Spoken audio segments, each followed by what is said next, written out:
जब नरक की सृष्टि हुई तो ब्रह्मा जी ने सतयुग से कहा, जब तुम्हारा राज्य आएगा बेटा तो नरक की तरफ भी ध्यान रखना, क्योंकि वो खाली नहीं रहना चाहिए। तो उनका हमारे राज्य में कोई नरक नहीं जाएगा।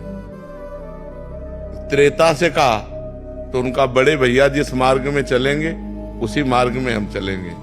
द्वापर से कहा तो द्वापर ने कहा, पिताजी आपकी आज्ञा का कुछ कुछ पालन करने की कोशिश करूंगा। जब कलयुग से कहा तो कलयुग ने कहा, पिताजी जैसे बड़े भैया के राज्य में कोई नरक नहीं जाएगा, ऐसे मेरे राज्य में कोई स्वर्ग नहीं जाएगा। मैं पूरा नरक हाउसफुल करूंगा। समझ रहे हो ना? तो उसी का राज्य चल रहा है। तो आप जैसा कह रहे हो ना कि अगर शराब न पिए तो लोग कहते इसे बात मत करो, शराब नहीं पीता। शराब पीता है इसलिए बात करो, मतलब टोटल नरक।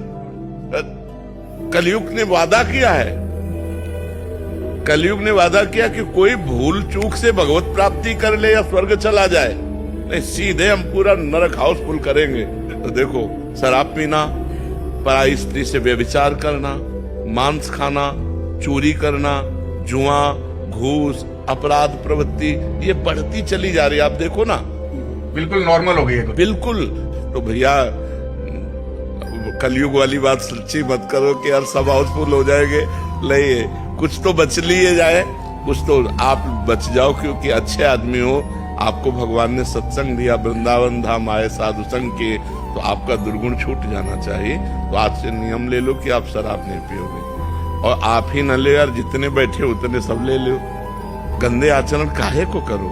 उससे कोई लाभ, एक लाभ बता दो।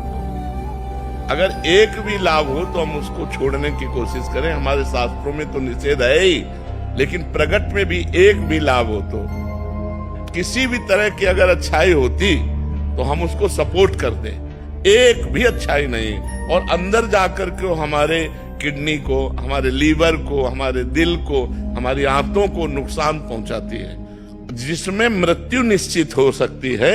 ऐसे व्यसन को क्यों किया जाए जिसमें हमारे अंगों की हानि हो, पैसे की हानि हो, बुद्धि की हानि हो, और समाज भी हंसता है जब कोई ज्यादा नशे में हो जाता है, ऐसे पड़े दिखाई देता है तो समाज हंसता है। तो इसलिए हमें लगता है भाई इसे छोड़ दो, ठीक है, और भगवान का आश्रय लो, नाम जप करो, अच्छे आदमी बनो, बुरे आदमियों की संगति से बचो, नहीं तो बहुत हानि हो जाती है। और आजकल बहुत बुराइयां बढ़ रही हैं। अगर अध्यात्म से कोई जुड़ा नहीं है तो उसमें बुराइयां ही बुराइयां भरती चली जाती है। जरा जरा सी बात में लड़ जाना, जरा जरा सी बात में एक दूसरे की हत्या तक कर देना, मतलब बहुत ही निकृष्ट बुद्धि बढ़ रही।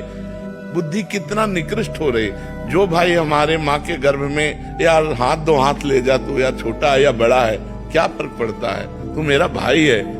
भ्रातृ प्रेम नहीं रह गया, पति पत्नी में प्रेम नहीं रह गया, पिता पुत्र में प्रेम नहीं रह गया। कितना मतलब ऐसे आचरण फैल रहे हैं जो सुने नहीं जा सकते।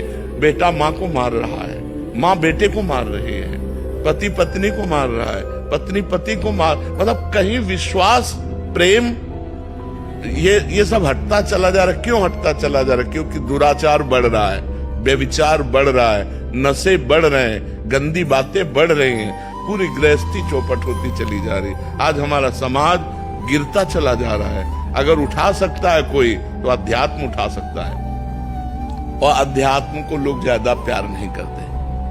मतलब ऐसे गिने चुने आप लोग हैं जो अध्यात्म सुनने आए हैं, नहीं तो अध्यात्म को कोई ज्यादा कदर नहीं करता। कदर करता रुपया कैसे आवे, कुछ भी करना पड़े।